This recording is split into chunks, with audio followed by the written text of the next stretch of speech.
السلام علیکم ورحمۃ اللہ وبرکاتہ. کیا حال ہے سب کا؟ الحمدللہ.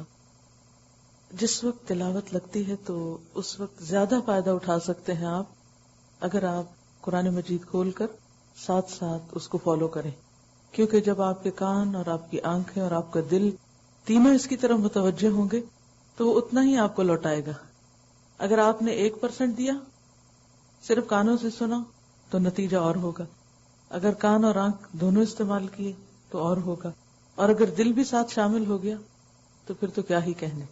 تو پوری توجہ کے ساتھ قرات کو اپنے اندر جذب کرنے کی کوشش کیا کریں. اور قرآن مجید تو ہے ہی غور و فکر کے لیے اور روح میں اتارنے اور پھر عمل کرنے کے لیے. مجھے امید ہے بہت سے لوگوں نے غور و فکر کا عمل ایکٹیولی کرنا شروع کر دیا ہوگا. جیسا کہ یہ سمینہ لکھتی ہیں کہ الحمدللہ ثم الحمدللہ دورہ قرآن سے اتنا فائدہ ہو رہا ہے کہ اللہ سبحانہ وتعالیٰ کی آیات خواہ وہ شرعی ہوں یا کونی خوب غور و فکر کا موقع مل رہا ہے. 5ویں اور 6 پارے کے تقوی والے لفظ ہائی لائٹ کر رہی تھی. 5واں پارہ کھولا تو تقوی کا لفظ تو صرف 4 مرتبہ تھا. اس سے پہلے کے 4 پاروں میں زیادہ بار آیا تھا، لیکن ان آیات نے میری توجہ اپنی طرف مبذول کرائی. ومن اصدق من اللہ حدیثا ومن اصدق من اللہ قیلا فإن العزة للہ جمیعا، کہ اللہ سے بڑھ کر سچی بات کس کی ہو سکتی ہے، اور اللہ سے بڑھ کر اپنے بول میں سچا کون ہو سکتا ہے. یقیناً عزت تو ساری کی ساری اللہ کے لیے ہے. ہوتا یہ ہے کہ ہم میں سے ہر ایک زندگی کے مختلف فیزز میں مختلف دور سے گزر رہا ہوتا ہے. ہر ایک کے اوپر مختلف طرح کی واردات ہوتی ہیں، مختلف طرح کے حالات ہوتے ہیں. کبھی خوشی ہوتی ہے، کبھی غم ہوتا ہے، کبھی کوئی مسئلہ ہوتا ہے. تو جب قرآن پاک کے ساتھ ہمارا انٹریکشن ہوتا ہے تو ہمیں اللہ سبحانہ وتعالیٰ کی طرف سے وہ آیتیں خاص طور پر دکھائی دینے لگتی ہیں، سنوائی دینے لگتی ہیں، جن میں ہمارے لیے کوئی میسج ہوتا ہے. پھر یہ کہتی ہیں کہ گاڑی پارک کر کے میں اندر آ رہی تھی تو میری نظر گھر کی کیاریوں پر پڑی. ان کا برا حال ہو رہا تھا، ویڑ نکلے ہوئے تھے. میں نے سوچا یا اللہ، دنیا کے گھر کے مالک نے مجھے 60 ڈیز کا نوٹس دے کر گھر خالی کرنے کو کہہ دیا ہے، تو میں نے اس گھر میں دل لگانا چھوڑ دیا.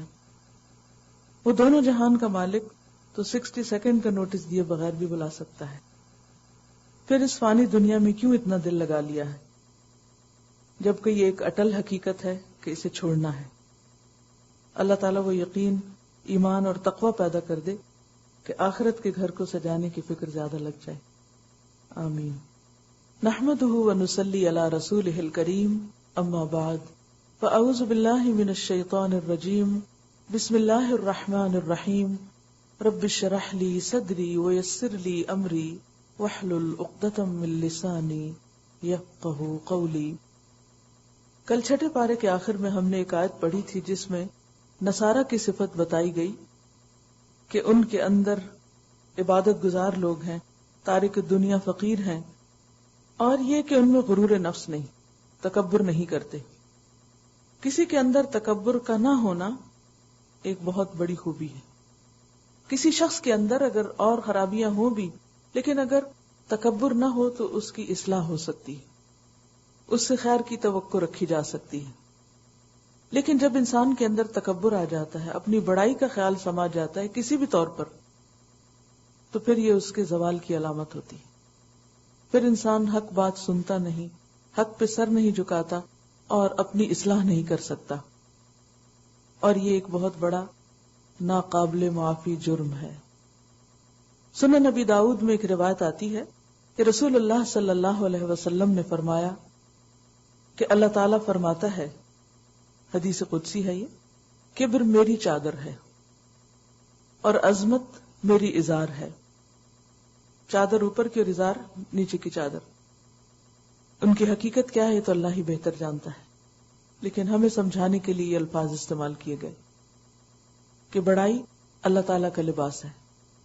بس ان دونوں میں سے کسی میں جو شخص مجھ سے نزاع کرے گا، یہ چادر مجھ سے لینا چاہے گا، اپنی طرف کھینچے گا، خود پہننا چاہے گا، بڑا بننا چاہے گا، میں اس کو آگ میں پھینک دوں گا. الکبریاء ردائی والعظمۃ ازاری فمن نازعنی واحدا منہما قذفتہ فی النار. اس حدیث میں تمثیل کی زبان میں یہ بتایا گیا، یعنی مثال دے کر یہ بات بتائی گئی ہے کہ ہر قسم کی بڑائی اور ہر قسم کی برتری صرف ایک خدا کا حق ہے. بڑا صرف وہ ہے.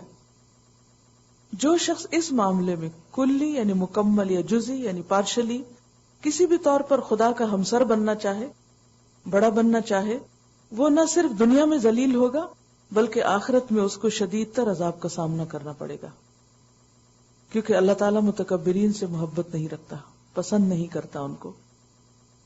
مثال کے طور پر خدا کی عظمت و کبریائی کا ایک پہلو یہ ہے کہ وہی عزت دینے والا ہے اور وہی ذلت دینے والا. پیچھے آپ پڑھ چکے ہیں تو عز من تشاء و تذل من تشاء. ہمیں جو کچھ بھی ملا ہے، ہمارے حصے میں جو کچھ بھی آیا ہے، عزت ہو یا نہ ہو، یہ اس کے فیصلے سے ہے. وہی کسی کو رزق دیتا ہے اور کسی کو رزق سے محروم کر دیتا ہے.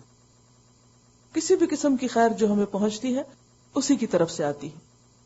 اس کے سوا کسی کو یہ طاقت نہیں کہ کسی کو کچھ دے یا اس سے کوئی چیز چھین لے. مثلا ایک شخص کو کسی آدمی پر غصہ آ گیا، آ جاتا ہے، سبھی کو آتا ہے. یہ غصہ انتقام تک پہنچ گیا، یہاں تک کہ وہ اس کے درپے ہو گیا اور مذکورہ آدمی کو بے عزت کر دیا، اس کے رزق کا ذریعہ اس سے چھین لیا. بعض اوقات ایسا ہوتا ہے نا کہ اگر کوئی شخص ہمارے یہاں جاب کر رہا ہے تو ہم غصے میں آ کر پھر اس کو کیا کرتے، جاب سے نکال دیتے. وہ اس کو اس کے ماحول میں بے جگہ بنا دے، یعنی اس کی کوئی ویلیو نہ رہے، وقت نہ رہے. کسی شخص کی طرف سے اس قسم کی تخریبی کوشش خدا کی عظمت و کبریائی سے گویا نزاع کرنا ہے کہ اللہ نے کسی کو جو چیز دی ہے اس کو اس سے چھیننا. یہ نعوذ باللہ خدا کے اختیارات کو اس سے چھیننے کی جسارت کرنا ہے. بعض اوقات کسی کو ہم سے زیادہ نعمت ملی ہوتی ہے تو ہم اس سے حسد کرنا شروع کر دیتے.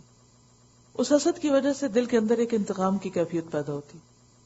پھر ہم بعض اوقات کسی وجہ سے یا بے وجہ دوسرے کے ساتھ بدسلوکی شروع کر دیتے ہیں اور اس کو جو نعمت ملی ہے اس پہ راضی نہ ہونے کی وجہ سے اسے تکلیف دینے لگتے ہیں یا تنگ کرنے لگتے ہیں.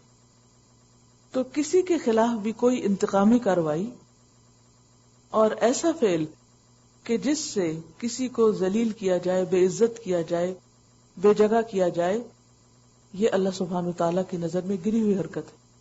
اور یہ ساری حرکتیں انسان تکبر ہی کی وجہ سے کرتا ہے. اصل بنیاد یہی ہے.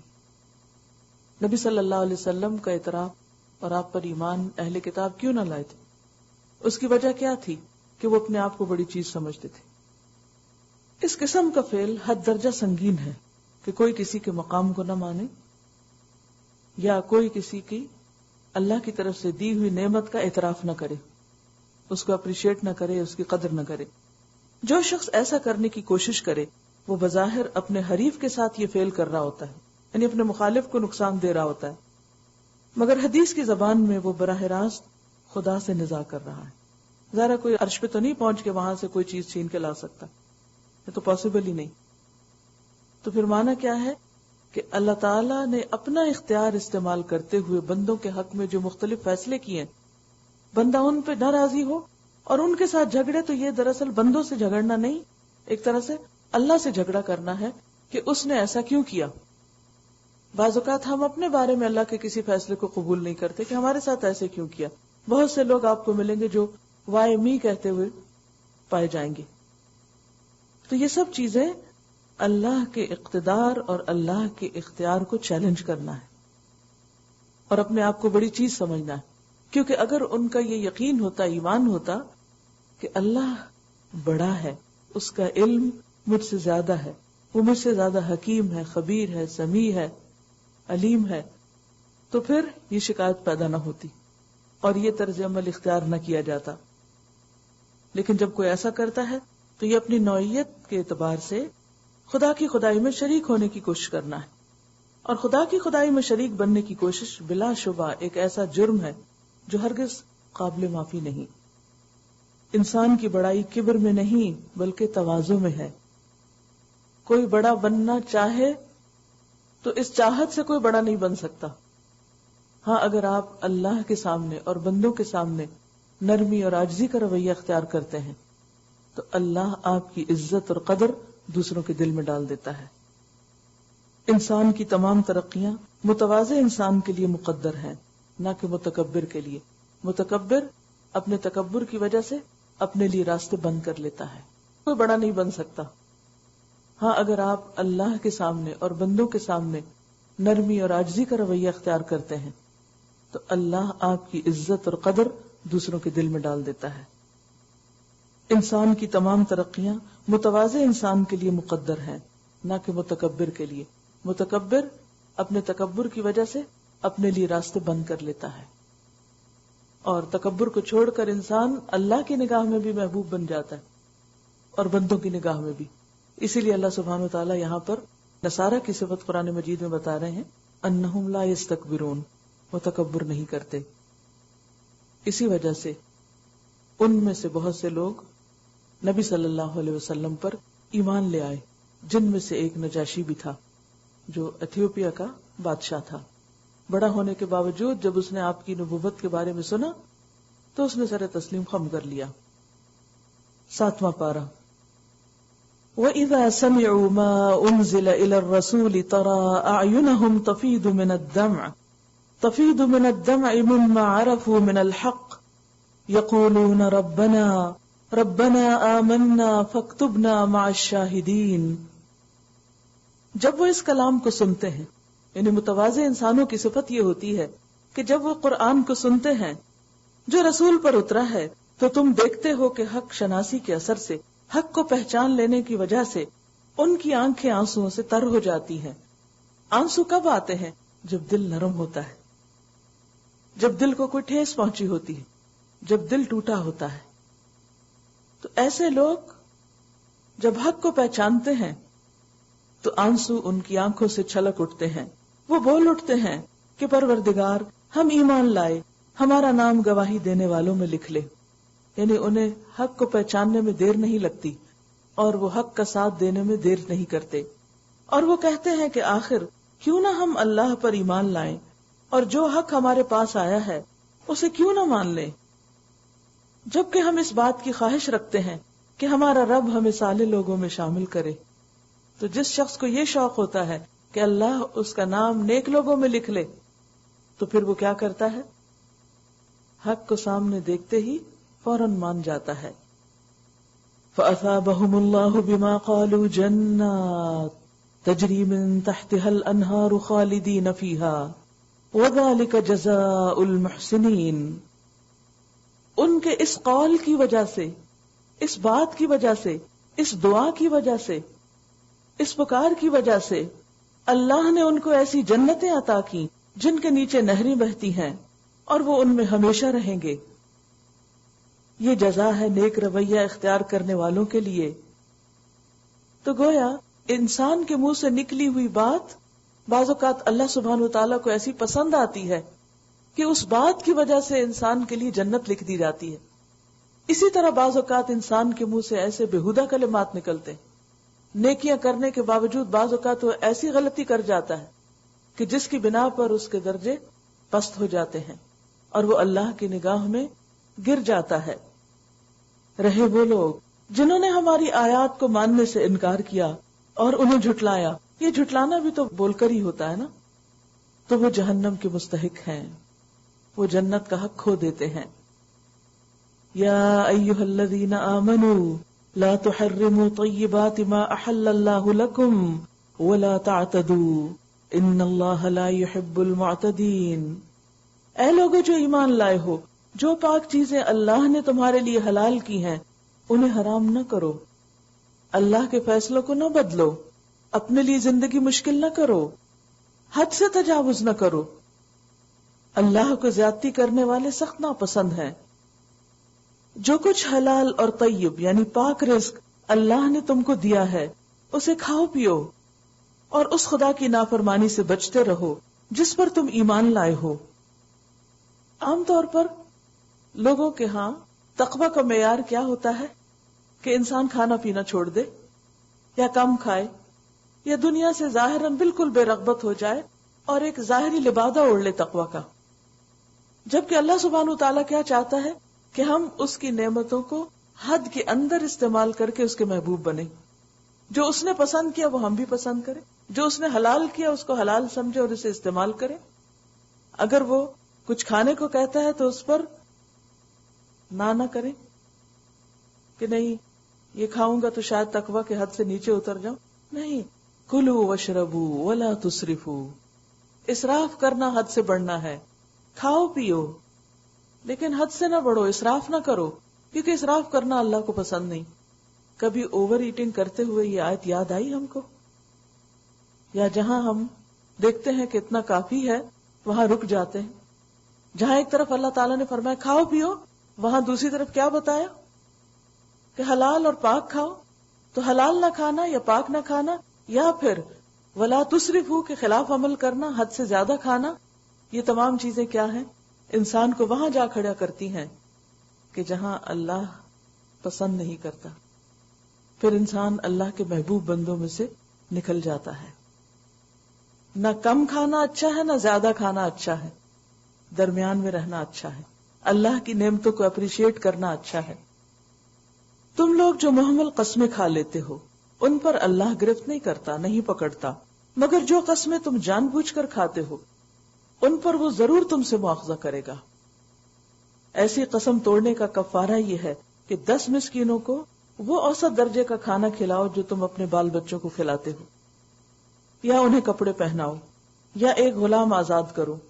اور جو اس کی استطاعت نہ رکھتا ہو, یعنی مال نہ ہو اس کے پاس کھانا کپڑا غلام دینے کا, تو وہ 3 دن کے روزے رکھے. اور یہ روزے 3 دن مسلسل رکھے جاتے ہیں.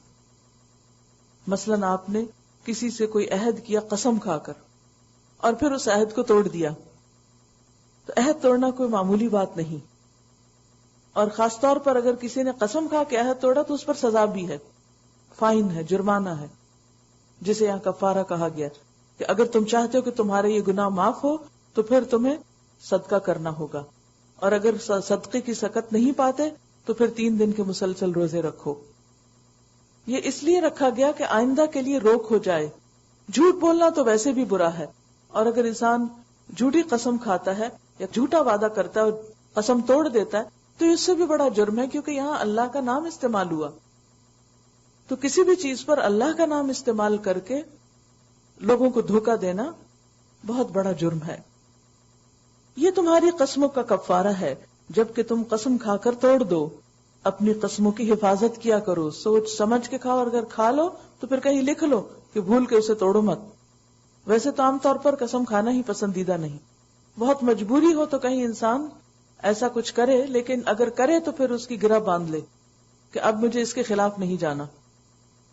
اس طرح اللہ اپنے احکام تمہارے لیے واضح کرتا ہے شاید کہ تم شکر ادا کرو کہ اللہ نے اس گلٹ سے نکلنے کا راستہ بتا دیا ہے. کفارہ دے کر انسان اس گلٹ سے باہر آ جاتا ہے, کیونکہ وعدہ توڑنا اور قسم توڑنا انسان کے اندر ایک گلٹ پیدا کرتا ہے. دین کی یہی خوبصورتی ہے کہ وہ انسان کو ایسے طریقے سے کھاتا ہے کہ جس سے اس کے پچھلے قصور معاف ہو جائیں, جس سے وہ اپنی غلطیوں کے بوجھ سے باہر آ جائے.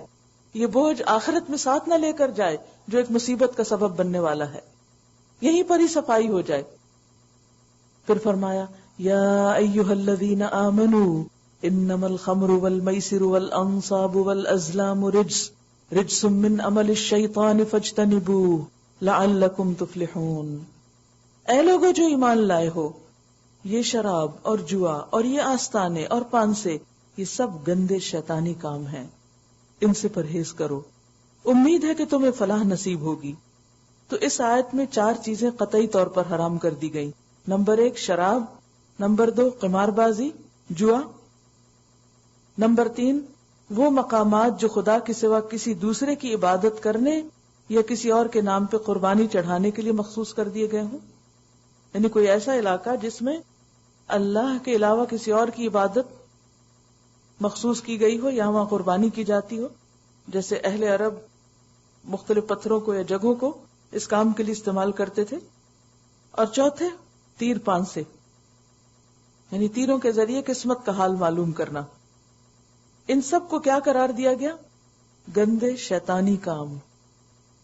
کیونکہ خمر حرام کی اس لیے کہ انسان کی عقل کی دشمن ہے، مصلحت یہ ہے، مال کی دشمن ہے، آبرو کی دشمن، اور انسان کا دشمن شیطان کیا چاہتا ہے کہ انسان اپنی عقل سے، اپنے اخلاق سے، اپنے مال سے، اپنی عزت سے ہاتھ دھو بیٹھے، اسے یہ نقصان پہنچے۔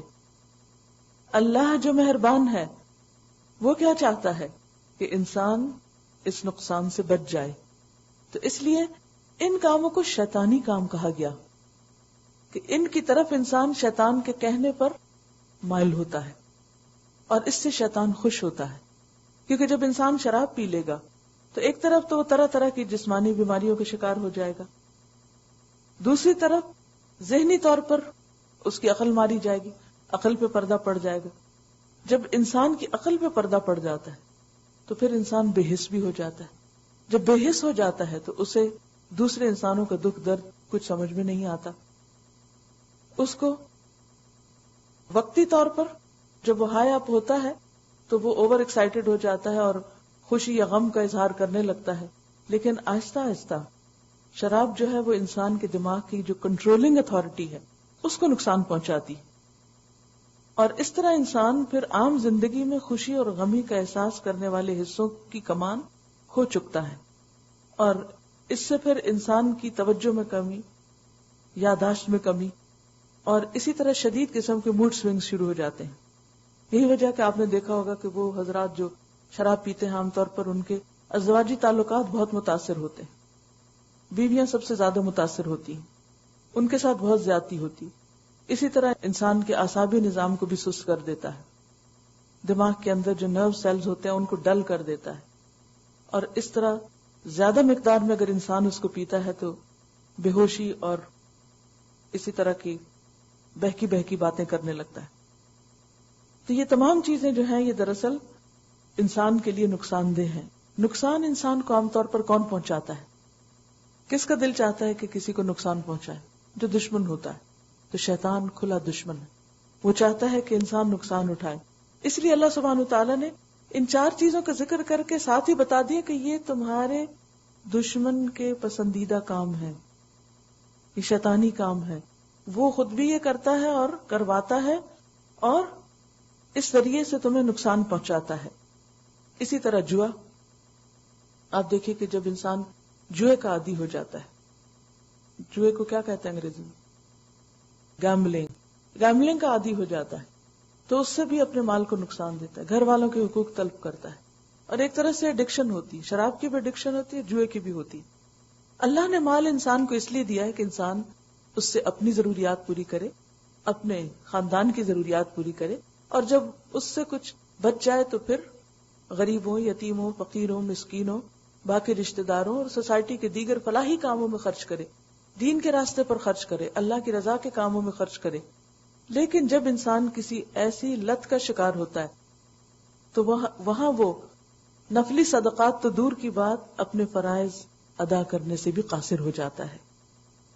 اسی طرح کسی خاص جگہ پر اللہ کے سوا کسی اور کی عبادت کرنا یا قربانی کرنا یہ شرک ہے، اور شیطان اس سے بہت خوش ہوتا ہے۔ اور شیطان کیا چاہتا ہے کہ انسان شرک کا ایک کام کرے اور اس کے سارے اعمال بھگ سے اٹھ جائیں گے، اور اس طرح وہ اپنے مقصد میں جلدی کامیاب ہو جاتا ہے۔ اور اسی طرح تیروں سے قسمت کا حال معلوم کرنا، بہت سے لوگوں کو جب زندگی میں کچھ مشکلات پیش آتی ہیں تو وہ صبر نہیں کر سکتے، وہ پھر علاج سے بھی مایوس ہو جاتے ہیں اور کچھ ایسی حرکات کرنے لگتے ہیں جو خالصتاً شیطانی حرکتیں ہوتی، اور وہ کیا کہ وہ نجومیوں کے پاس جاتے ہیں یا فارچون ٹیلرز کے پاس، اور وہاں جا کر وہ غیب کی خبریں معلوم کرنے کی کوشش کرتے ہیں۔ تو فرمایا فاجتنبوا، ان چیزوں سے اجتناب کرو، لعلکم تفلحون، تاکہ تم فلاح پاؤ، کامیاب ہو سکو۔ تو مفلحون کی صفات میں سے ان چیزوں سے بچنا ہے۔ اگر انسان ان میں سے تمام یا کسی ایک مصیبت کا شکار ہو جاتا ہے تو وہ مفلحون کی حد سے نکل کر خاسرون میں آ جاتا ہے، نقصان اٹھانے والا بن جاتا ہے۔ شیطان تو یہ چاہتا ہے کہ شراب اور جوئے کے ذریعے سے تمہارے درمیان عداوت اور بغض ڈال دے، تمہارے دلوں میں ایک دوسرے سے نفرت ڈال دے۔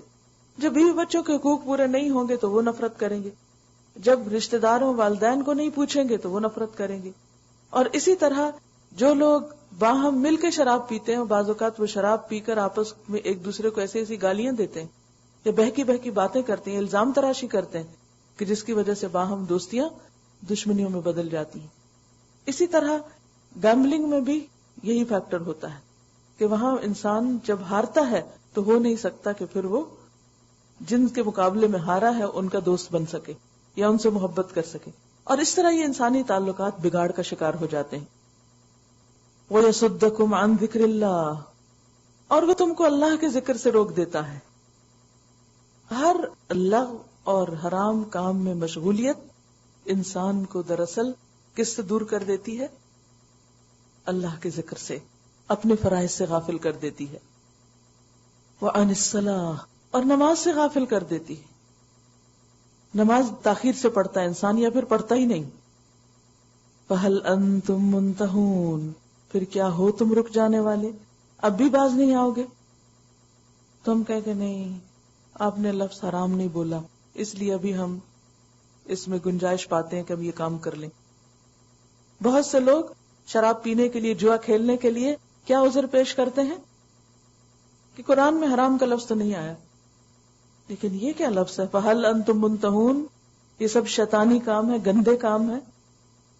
اگر آپ اپنے بچے کو بتاتے ہیں کہ دیکھو یہ جو تم کر رہے ہو یہ بہت گندا کام ہے، اس سے رک جاؤ، باز آ جاؤ، تو کہ نہیں اماں آپ نے حرام نہیں کہا اس لیے باز نہیں آ سکتا، یہ تو کوئی لاجک ہی نہیں۔ شراب کے موضوع پر ایک پوری کیسٹ ہے، اگر کچھ ایسے لوگ ہوں کہ جو باز نہ آ رہے ہوں تو آپ ان کو سنوا سکتے ہیں، شاید ان کے دل میں کوئی بات اتر جائے اور وہ اس مشکل سے باز آ جائیں۔ کیونکہ بات یہ ہے کہ انسان شروع میں جب پیتا ہے دوستوں کے اثر میں آ کے، پیئر پریشر کی وجہ سے، یا اس وجہ سے کہ کسی ایسی پارٹی یا مجلس میں شریک ہوا ہے کہ اگر وہ وہاں نہیں پیے گا تو وہاں کیا محسوس ہوگا؟ آؤٹ فٹ محسوس، یعنی وہ آؤٹ فٹ ہو جائے گا وہاں۔ تو دوسروں کے اندر فٹ ہونے کے لیے، ان کے اندر ان جیسا بننے کے لیے، انسان ان کو خوش کرنے کے لیے بعض اوقات کہتے کہ ایک گھونٹ سے کیا ہو جاتا ہے، تھوڑی سی پینے سے کیا ہو جائے گا، لیکن وہ تھوڑی انسان کو پھر زیادہ کی طرف لے جاتی۔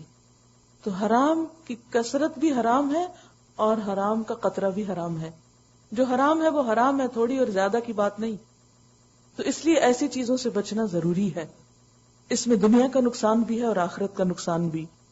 تو مومن کی صفت کیا ہے کہ جب رب کی پکار آئے فَهَلْ أَنْتُمْ مُنْتَهُونَ، تو وہ کیا کہے، ہم رک گئے، جیسے عمر رضی اللہ تعالیٰ عنہ نے کہا تھا کہ ہم باز آ گئے، انتہینا یا ربنا وَأَطِیعُوا اللَّهَ وَأَطِیعُوا الرَّسُولَ وَاحْذَرُوا، اور اللہ کی اطاعت کرو اور رسول کی اطاعت کرو اور بچتے رہو، محتاط رہو، باز آ جاؤ۔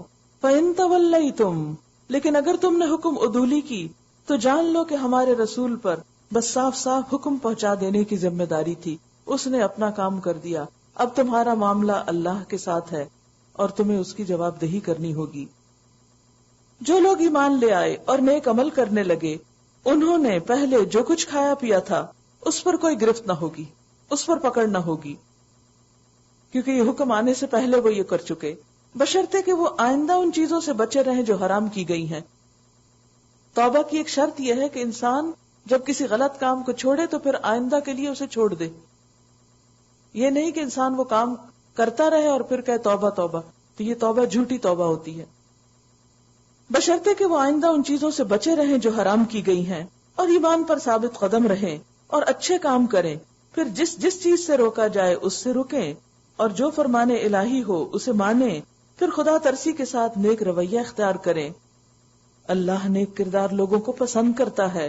یہاں پر آپ دیکھیے کہ تقوی اور ایمان، تقوی اور احسان کی بات کی گئی۔ ایک آیت میں 3 بار تقوی کا لفظ آ رہا ہے اور ساتھ ہی ایمان اور احسان کا آ رہا ہے، اور آخر میں واللہ یحب المحسنین، ایسا کرنے والے اللہ کے محبوب بندے ہوتے ہیں۔ یا ایھا الذین آمنوا لَيَبْلُوَنَّكُمُ اللَّهُ بِشَيْءٍ مِّنَ الصَّيْدِ تَنَالُهُ أَيْدِيكُمْ وَرِمَاحُكُمْ، اے لوگو جو ایمان لائے ہو، اللہ تمہیں اس شکار کے ذریعے سے سخت آزمائش میں ڈالے گا جو بالکل تمہارے ہاتھوں اور نیزوں کی زد میں ہوگا، جیسے کہ صلح حدیبیہ کے موقع پر ہوا، یہ دیکھنے کے لیے کہ تم میں سے کون اس سے غائبانہ ڈرتا ہے، بعض اوقات ایسا ہوتا ہے کہ جس چیز سے اللہ تعالیٰ ہمیں روکتے ہیں وہ چیز ہمارے سامنے آ جاتی اور سخت امتحان ہوتا ہے، اور اس طرح سامنے آتی ہے کہ ہمیں کوئی کچھ کہنے والا پوچھنے والا نہیں ہوتا. مثلا کسی کے پاس ایک سنہرا موقع ہو سکتا ہے کسی کی چیز چرانے کا یا کسی کو نقصان پہنچانے کا. اب وہ چیز جو نظر آ رہی ہے کوئی دیکھ نہیں رہا، ہو سکتا ہے آپ کی ضرورت ہو. کون سی چیز آپ کو روکے گی؟ کس طرح آپ اس سے بچیں گے؟ اللہ کا خوف، اللہ کا ڈر. اور ایسے امتحان ہر انسان کی زندگی میں ہوتے ہیں. اللہ تعالیٰ نے فرمایا ہم ضرور آزمائیں گے. اور جیسے صلح حدیبیہ کے سفر میں صحابہ کرام کو شکار سے آزمایا، چڑیاں اڑ رہی تھی، ان کے آگے پیچھے آ رہی تھی اور صرف ہاتھوں کی رینج میں تھی چیزیں، اور تیروں کے نشانے کے سامنے کچھ مشکل نہیں تھا، اور سفر پہ تھے. اور آپ نے دیکھا ہوگا جن کو شکار کی عادت ہوتی ہے تو ان کے لیے شکار کو دیکھ کر اپنے آپ کو کنٹرول کرنا اتنا آسان نہیں ہوتا. ہم نے دیکھا جو بھی کوئی پسندیدہ چیز ہوتی ہے کسی کی تو آپ انسان کہتے چلو ایک ہاتھ ہی مار دو، کچھ ہی کر دو، کچھ فائدہ اٹھا لو، اور کچھ نہیں، نگاہ بھر کے دیکھ ہی لو. لیکن بہت سی چیزوں کی طرف اللہ نگاہ بھر کے دیکھنے کو بھی اجازت نہیں دیتا کہ نگاہیں جھکانے کا حکم ہوتا ہے وہاں. تو ایسے میں ہر انسان کے لیے اس کی پسندیدہ چیز ایک امتحان ہوتی ہے. کیا کہ اب یہاں یہ اللہ کا حکم مانتا ہے یا اپنے نفس کی خواہش پوری کرتا ہے. تو جو اللہ سے ڈرتا ہے وہ وہاں اپنے آپ کو کنٹرول کر لیتا ہے، جیسے صحابہ کرام نے کیا. اور ایسے سچویشنز میں اللہ تعالیٰ بندے کو ڈالتا ہے دیکھنے کے لیے اب کرتا کیا ہے، اور ہم اس کو بھول جاتے ہیں. ہم کہتے ہیں کہ اگر یہ حرام ہوتا، ناجائز ہوتا، تو پھر یہ ہمارے لیے اتنا آسان کیوں ہوتا. ہم اس چیز کو آسان سمجھتے ہوئے کر لیتے ہیں، اور یہ سوچ کر کہ یہ تو سنہری موقع ہے، فائدہ اٹھا لیا جائے. یہ دیکھنے کے لیے کہ تم میں سے کون اس سے غائبانہ ڈرتا ہے، پھر جس نے اس تنبیہ کے بعد اللہ کی مقرر کی ہوئی حد سے تجاوز کیا اس کے لیے دردناک سزا ہے. ایمان والوں سے خطاب ہے اور آخر میں سزا بتائی جا رہی ہے. اب دیکھیے کہ زندگی میں بہت سے موقع آتے ہیں کہ جس میں انسان ہاتھ اٹھا سکتا ہے، لیکن اس کو چاہیے کہ وہ اپنا ہاتھ روک لے، کیونکہ وہاں ہاتھ اٹھانا اللہ کو پسند نہیں. تو یہ سب کیوں کرے؟ کیونکہ اللہ کا حکم ہے. اے لوگو جو ایمان لائے ہو، احرام کی حالت میں شکار نہ مارو، اور اگر تم میں سے کوئی جان بوجھ کر ایسا کر گزرے تو جو جانور اس نے مارا ہو اسی کے ہم پلہ ایک جانور اسے مویشیوں میں سے نظر دینا ہوگا، جس کا فیصلہ تم میں سے 2 عادل آدمی کریں گے، اور یہ نذرانہ کعبہ پہنچایا جائے گا. یا نہیں تو اس گناہ کے کفارے میں چند مسکینوں کو کھانا کھلانا ہوگا، یا اس کے بقدر روزے رکھنے ہوں گے تاکہ وہ اپنے کیے کا مزہ چکھے. یہاں بھی کفارہ بتایا گیا، ایک اور فائن کی جگہ بتا دی گئی کہ جہاں بھی کوئی اللہ کی حد توڑے وہاں پر کیا کرے، اس کو ٹکٹ ملے اور وہ اس فائن کو پے کرے. تو بات یہ ہے کہ اللہ کی حدیں، ان کا احترام لازم ہے. یہ تو نہیں کہ آپ گاڑی چلائے جا رہے ہیں اور کسی اشارے پہ نہیں رکتے اور ٹریفک کے قوانین کی پابندی نہیں کرتے. جس طرح ٹریفک کے قوانین کی پابندی نہ کرنے پر انسان کو جرمانہ ہوتا ہے، اسی طرح اللہ کی حدود کی پابندی نہ کرنے پر، جہاں اللہ نے رکنے کو کہا وہاں نہ رکنے پر پھر فائن ہوتا ہے. اب یہ تو ایک خاص ریچول کی خلاف ورزی پر بتا دیا گیا کہ آپ کو کس طرح قربانی کرنی ہے، کیا مزید اور کیا کر سکتے ہیں، مسکین کو کھانا کھلانا، یہ روزے رکھنے ہیں. لیکن اسی طرح بسا اوقات ہم بعض ایسے مواقع پر زیادتی کر جاتے ہیں، کسی انسان کے ساتھ کوئی حد توڑ جاتے ہیں، کوئی غلطی کر جاتے ہیں، تو پھر اس غلطی کا گلٹ ہمارے اوپر بوجھ بن کے چھا جاتا ہے اور ہم مزید ڈپریشن کا شکار ہو جاتے ہیں. تو چاہے اللہ سبحانہ تعالیٰ نے نہ بھی کوئی اس کا کفارہ بتایا ہو کہ اتنے روزے رکھو، اتنے مسکینوں کو کھانا کھلاؤ، جب بھی کوئی گناہ ہو جائے اور آپ کا ضمیر آپ کو بتا دے کہ آپ نے غلط کیا ہے، زیادتی کی ہے، ناروا رویہ اختیار کیا ہے، تو آپ کے لیے کیا لازم ہے کہ پھر کیا کریں؟ خود سے ہی کچھ نہ کچھ صدقہ کریں، اپنے آپ کو فائن دیں. کس طرح؟ روزہ رکھ کر. تو کوئی گناہ جو آپ کے دل پہ بوجھ بنا ہوا ہے، اب کا یا ماضی کا، مثلا ماضی میں جب آپ نادان تھے، انجان تھے، ہو سکتا ہے کبھی کوئی چوری کر لی ہو سکتا ہے کبھی کسی کا دل توڑا ہو، کسی کے ساتھ ناروا زیادتی کی ہو، یا کسی کا حق مارا ہو، کسی کا حق غصب کیا ہو، کسی کی ناجائز پراپرٹی پہ قبضہ کر لیا ہو، یا کوئی ناجائز مقدمہ جیتا ہو، یا کوئی بھی آپ سے ایسا ناجائز کام ہو چکا ہو ماضی میں. ان سب کا کفارہ کیا ہے کہ انسان ایک اندازہ کر کے اس کے برابر صدقہ کر دے. اور اگر اتنے پیسے نہیں کہ صدقہ نہیں کر سکتا تو روزے رکھے یا مسکینوں کے ساتھ کوئی اور بھلائی کرے، یعنی کوئی نہ کوئی اپنا مالی یا جسمانی صدقہ کرے، تو انشاءاللہ اس سے آپ کا دل قرار میں آ جائے گا اور آئندہ کے لیے آپ کو اس گناہ سے بچنے کی بھی توفیق ہو جائے گی اور نیکیوں کا مزید راستہ نظر آنے لگے گا۔ تو صدقہ گناہوں کی آگ کو بجھاتا ہے، اللہ کے غضب کو ٹھنڈا کرتا ہے، انسان کے دل کا بوجھ اتارتا ہے، لہذا صدقہ کرنے میں کبھی دیر نہ کریں اور کسی بھی موقع کو ہاتھ سے جانے نہ دیں۔ اور خصوصاً آپ دیکھیے کہ ہر کفارے میں 2 چیزیں پائی جاتی ہیں، مساکین کا کھانا کھلانا اور روزے رکھنا، یعنی یا تو دوسروں کو کھلاؤ یا خود بھی نہ کھاؤ۔ روزہ کیا ہے؟ خود نہ کھانا، اور دوسرا کیا ہے؟ دوسرے کو کھلانا۔ جب دوسرے کو کھلائیں گے تو ظاہر ہے کہ بعض اوقات اپنا پیٹ کاٹ کے بھی کھلائیں گے۔ تو اس طریقے پر اللہ تعالیٰ نے ہماری تربیت کی ہے، اصلاح کی ہے، تزکیہ کیا ہے۔ یہی وہ دین ہے جس پر ہمیں شکر ادا کرنا چاہیے۔ ہر حکم میں بے شمار مصلحتیں ہیں، پہلے جو کچھ ہو چکا اسے اللہ نے معاف کر دیا، یعنی اس حکم کے نازل ہونے سے پہلے، لیکن اب اگر کسی نے اس حرکت کا اعادہ کیا تو اس سے اللہ بدلہ لے گا۔ اللہ سب پر غالب ہے اور بدلہ لینے کی طاقت رکھتا ہے، یعنی اگر تم نے کسی کے ساتھ زیادتی کی تو تم بچ نہیں سکو گے، تمہارا وقت بھی آ جائے گا۔ تمہارے لیے سمندر کا شکار اور اس کا کھانا حلال کر دیا گیا، جہاں تم ٹھہرو وہاں بھی اسے کھا سکتے ہو اور قافلے کے لیے زیادہ راہ بھی بنا سکتے ہو۔ خشکی کا شکار حلال نہیں مگر سمندر کا حلال، کیونکہ دونوں کی نوعیت میں فرق ہے۔ خشکی پہ تو اور بہت سی چیزیں کھانے کو مل جاتی، لیکن سمندر میں عام طور پر غذائی کمی کو سمندری غذا سے ہی پورا کیا جاتا ہے۔ البتہ خشکی کا شکار جب تک تم احرام کی حالت میں ہو تم پر حرام کیا گیا ہے، بعد میں اس کو کھا سکتے ہو۔ بس بچو اس خدا کی نافرمانی سے، واتقوا اللہ الذی الیہ تحشرون، جس کی طرف تم سب اکٹھے کیے جاؤ گے، تمہیں گھیر کے حاضر کر دیا جائے گا۔ اللہ نے مقام محترم کعبہ کو لوگوں کے لیے اجتماعی زندگی کے قیام کا ذریعہ بنایا، اور ماہ حرام اور قربانی کے جانوروں اور قلادوں کو بھی اس کام میں معاون بنا دیا، تاکہ تمہیں معلوم ہو جائے کہ اللہ آسمانوں اور زمین کے سب حالات سے باخبر ہے اور اسے ہر چیز کا علم ہے۔ خبردار ہو جاؤ، اللہ سزا دینے میں بھی سخت ہے اور اس کے ساتھ بہت درگزر اور رحم کرنے والا بھی ہے۔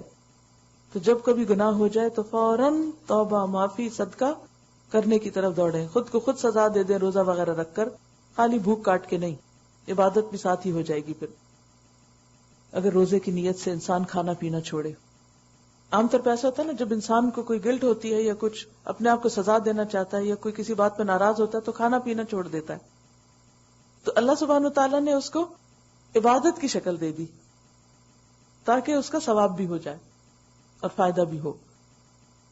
اعلموا ان اللہ شدید العقاب وان اللہ غفور الرحیم ما علی الرسول الا البلاغ، رسول پر تو صرف پیغام پہنچا دینے کی ذمہ داری ہے، آگے تمہارے کھلے اور چھپے سب حالات کا جاننے والا اللہ ہے۔ اے پیغمبر ان سے کہہ دو کہ پاک اور ناپاک بہرحال یکساں نہیں ہیں، خواہ ناپاک کی بہتات تمہیں کتنی ہی فریفتہ کرنے والی ہو۔ انسان ظاہر پسند ہے، ظاہر میں جب کسی چیز کی کثرت نظر آتی ہے تو اس سے وہ خوش فہمی کا شکار ہو جاتا ہے، دھوکہ کھا جاتا ہے۔ وہ سمجھتا ہے کہ کوئی بھی چیز جب اس کی کثرت ہو جائے، مثلا مال ہے یا لوگ ہیں یا دنیا کا کوئی اور ساز و سامان ہے، تو شاید یہ اس بات کی علامت ہے کہ اللہ مجھ سے خوش ہے، اب میں جو چاہوں کروں۔ ہرگز نہیں۔ انسان اگر حلال کماتا ہے تو تھوڑا بھی اس کے لیے عبادت ہے کمانا، لیکن اگر حرام سے اس نے بہت کچھ بھی اکٹھا کر رکھا ہے تو یہ اس کے لیے وبال جان ہے۔ اللہ تعالیٰ کثرت سے، میجورٹی سے امپریس نہیں ہوتے، نہ انسانوں کی اور نہ مال کی کثرت۔ وہ یہ دیکھتے ہیں کہ کس کے پاس جو کیا ہے اور جو کچھ ہے اس کی اصل نوعیت کیا ہے، حلال ہے یا حرام ہے، پاک ہے یا ناپاک ہے۔ اب آپ دیکھیے کہ سوسائٹی کا حال کیا، جس کے پاس زیادہ مال ہے یا جس کا گھر بڑا ہے یا جس کے پاس زیادہ نعمتیں ہیں، عام طور پر لوگ صرف یہ دیکھتے ہیں کہ اس کے پاس کتنا ہے اور یہی چیز اس کے لیے عزت کا معیار بن جاتی۔ حالانکہ دیکھنا یہ چاہیے کہ اس نے یہ سب کچھ حاصل کہاں سے کیا ہے اور اگر اللہ کی نافرمانی سے یہ سب کچھ اکٹھا کیا ہے تو اس میں خوش ہونے کی تو بات ہی کیا. لیکن کتنے لوگ ہیں جو اس حقیقت کو سمجھتے ہوں. اگر مارگیج پہ ایک بہت بڑا گھر بھی لے رکھا ہے اور حرام کے کاروبار میں ملوث ہیں اور اس کے ذریعے سے آپ دوسروں پر روب جما رہے ہیں کہ آپ کے پاس بہت بڑا گھر ہے، تو یہ کوئی عقل مندی کی بات تو نہیں. کسی بھی چیز کی کثرت اللہ کو صرف اس لیے پسند نہیں کہ وہ کثرت ہے، وہ یہ دیکھتا ہے کہ اس کی حقیقت کیا ہے، اصلیت کیا ہے. بس اے لوگو جو عقل رکھنے والے ہو، فاتقوا اللہ، اللہ کی نافرمانی سے بچو، اللہ سے ڈرو، امید ہے کہ تمہیں فلاح نصیب ہوگی. اے لوگو جو ایمان لائے ہو، ایسی باتیں نہ پوچھا کرو جو تم پر ظاہر کر دی جائیں تو تمہیں ناگوار ہوں، لیکن اگر تم انہیں اس وقت پوچھو گے جب کہ قرآن نازل ہو رہا ہو تو وہ تم پر کھول دی جائیں گی. اب تک جو کچھ تم نے کیا ہے اللہ نے اسے معاف کر دیا، وہ درگزر کرنے والا اور بردبار ہے.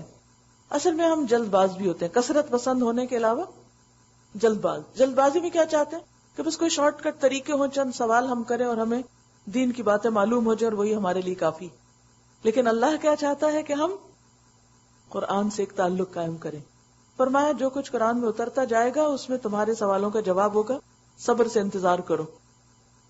لیکن ہم وہ انتظار نہیں کرتے اور قرآن سے تعلق بھی نہیں رکھتے، اور اتنا ہی بڑی کتاب پڑھے کون اور اتنا وقت کون نکالے کہ سنے. لہٰذا ہم سوال پہ سوال کیے جاتے ہیں. اور ہوتا یہ ہے کہ جب آپ کسی سوال کے جواب کے بیک گراؤنڈ کو نہیں سمجھتے، اس کی حکمت کو نہیں سمجھتے، تو بعض اوقات کسی کا جواب آپ کو پسند نہیں آتا. پھر ایک اور گناہ کا ارتکاب کرتے ہیں اللہ کے حکم کو جھٹلا کر، کیونکہ بتانے والا تو آپ کو اللہ کا حکم بتا رہا ہے لیکن اب آپ کو سمجھ نہیں آ رہا اور آپ کو پسند نہیں آ رہا، لہٰذا آپ کیا کرتے ہیں، یا تو اس کا انکار کر دیتے ہیں یا اس کو حقیر سمجھنے لگتے ہیں کہ مجھے تو اس میں کوئی لاجک نظر نہیں آتی. تو اس لیے بال کی کھال اتارنا اور بے جا سوالوں کی کثرت یہ ناپسندیدہ ہے. کرنے کا کام کیا ہے کہ انسان اللہ کے کلام اور اللہ کی کتاب کے ساتھ مستقل طور پر ایک رابطہ رکھے اور اس میں جو چیزیں بتائی جا رہی ہوں ان کو توجہ سے سنے اور اس پر عمل کرے. تم سے پہلے ایک گروہ نے اسی قسم کے سوالات کیے تھے، پھر وہ لوگ انہی باتوں کی وجہ سے کفر میں مبتلا ہو گئے. کیونکہ جب انسان سوال کرتا ہے اور اس کو جواب ملتا ہے اور وہ اس کو مانتا نہیں تو وہ ایک طرح سے کفر کا ارتکاب کر جاتے، کیونکہ اللہ کے احکام کو بعض اوقات انسان جھٹلا رہا ہوتا ہے نہ مان کر. اللہ نے نہ کوئی بحیرہ مقرر کیا.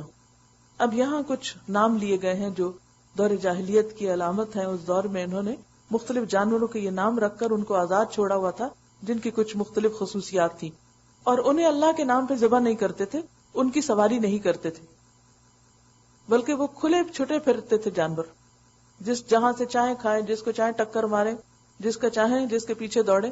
کبھی آپ نے دیکھا ہوگا ایسے ان اٹینڈڈ جانور کہ جو دوسروں کے لیے مصیبت کا باعث بنے ہوتے ہیں. یہ آج کل بھی بعض اوقات پیروں کے نام پر لوگ آزاد چھوڑ دیتے ہیں.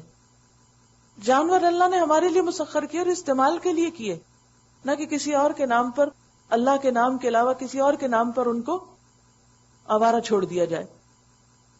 تو فرمایا اللہ نے نہ کوئی بحیرہ مقرر کیا ہے، نہ صاحبہ اور نہ وسیلہ اور نہ حام، مگر یہ کافر اللہ پر جھوٹی تہمت لگاتے ہیں اور ان میں سے اکثر بے عقل ہیں کہ وہ ان توہمات میں پڑے ہوئے ہیں. اور جب ان سے کہا جاتا ہے کہ آؤ اس قانون کی طرف جو اللہ نے نازل کیا ہے اور آؤ پیغمبر کی طرف، تو وہ جواب دیتے ہیں کہ ہمارے لیے تو بس وہی طریقہ کافی ہے جس پر ہم نے اپنے باپ دادا کو پایا ہے. کیا یہ باپ دادا ہی کی تقلید کیے جائیں گے، خواہ وہ کچھ نہ جاننے والے ہوں، یعنی باپ دادا علم ہی نہ رکھتے ہوں، لا علم لوگ ہوں، اور صحیح راستے کی انہیں خبر ہی نہ ہو. اے لوگو جو ایمان لائے ہو، اپنی فکر کرو، کسی دوسرے کی گمراہی سے تمہارا کچھ نہیں بگڑتا اگر تم خود راہ راست پر ہو. عام طور پر انسان کی عادت یہ ہوتی ہے کہ وہ اپنے عمل کو دوسرے کے عمل کے تابع کر لیتا ہے. مثلا کسی کو آ جائے نماز پڑھو، وہ کہتے فلاں بھی تو نہیں پڑھتا. کسی کو کہا جائے کہ سود لینا دینا چھوڑو، کہتے فلاں بھی تو لے دے رہا ہے. تو ہمارے اوپر فلاں کی ذمہ داری نہیں ہے، ہم سے ہمارے بارے میں پوچھا جائے گا. فرمایا اپنی فکر کرو، کسی دوسرے کی گمراہی سے تمہارا کچھ نہیں بگڑتا اگر تم خود راہ راست پر ہو. یعنی تمہیں اپنا کام کیے چلے جانا چاہیے، یہ نہیں دیکھنا چاہیے کہ دوسرے کر رہے ہیں یا نہیں کر رہے. اللہ کی طرف تم سب کو پلٹ کر جانا ہے، پھر وہ تمہیں بتا دے گا کہ تم کیا کرتے رہے ہو، کون اس کی بات مان کے آیا اور کون نہیں مانا۔ اے لوگو جو ایمان لائے ہو، جب تم میں سے کسی کی موت کا وقت آ جائے اور وہ وصیت کر رہا ہو تو اس کے لیے شہادت کا طریقہ یہ ہے، یعنی گواہی کا، کہ تمہاری جماعت یعنی مسلمانوں میں سے 2 صاحب عدل آدمی گواہ بنائے جائیں، یعنی وصیت پر گواہ بھی ہونے چاہیے، ورنہ تو کوئی بھی لکھ کے لے آئے۔ اگر تم سفر کی حالت میں ہو اور وہاں موت کی مصیبت پیش آ جائے اور مسلمان نہ ہو تو پھر کیا کرے انسان؟ تو غیر مسلموں ہی میں سے 2 گواہ لے لیے جائیں۔ پھر اگر کوئی شک پڑ جائے تو نماز کے بعد دونوں گواہوں کو مسجد میں روک لیا جائے اور وہ خدا کی قسم کھا کر کہیں کہ ہم کسی ذاتی فائدے کے عوض شہادت یعنی گواہی بیچنے والے نہیں، اس کو بدلنے والے نہیں، اور خواہ کوئی ہمارا رشتہ دار ہی کیوں نہ ہو ہم اس کی رعایت بھی نہیں کریں گے، اور نہ خدا واسطے کی گواہی کو ہم چھپانے والے ہیں۔ اگر ہم نے ایسا کیا تو گناہ گاروں میں شمار ہوں گے، لیکن اگر پتا چل جائے کہ ان دونوں نے اپنے آپ کو گناہ میں مبتلا کیا ہے تو پھر ان کی جگہ 2 اور شخص جو ان کی بنسبت شہادت دینے کے لیے اہل تر ہوں ان لوگوں میں سے کھڑے ہوں جن کی حق تلفی ہوئی ہو، اور وہ خدا کی قسم کھا کر کہیں کہ ہماری شہادت ان کی شہادت سے زیادہ برحق ہے اور ہم نے اپنی گواہی میں کوئی زیادتی نہیں کی۔ اگر ہم ایسا کریں تو ظالموں میں سے ہوں گے۔ اس طریقے سے زیادہ توقع کی جا سکتی ہے کہ لوگ ٹھیک ٹھیک شہادت دیں گے، یا کم از کم اس بات کا خوف ہی کریں گے کہ ان کی قسموں کے بعد دوسری قسموں سے کہیں ان کی تردید نہ ہو جائے۔ اللہ سے ڈرو، اللہ سے ڈرو، واتقوا اللہ واسمعوا، اور سنو، یعنی اللہ کے احکامات غور سے سنو تاکہ اللہ کی نافرمانی سے بچ جاؤ۔ اور اللہ نافرمانی کرنے والوں کو اپنی رہنمائی سے محروم کر دیتا ہے۔ جو بات نہیں مانتے پھر اللہ تعالیٰ آئندہ ان کو راہ بھی نہیں دکھاتا۔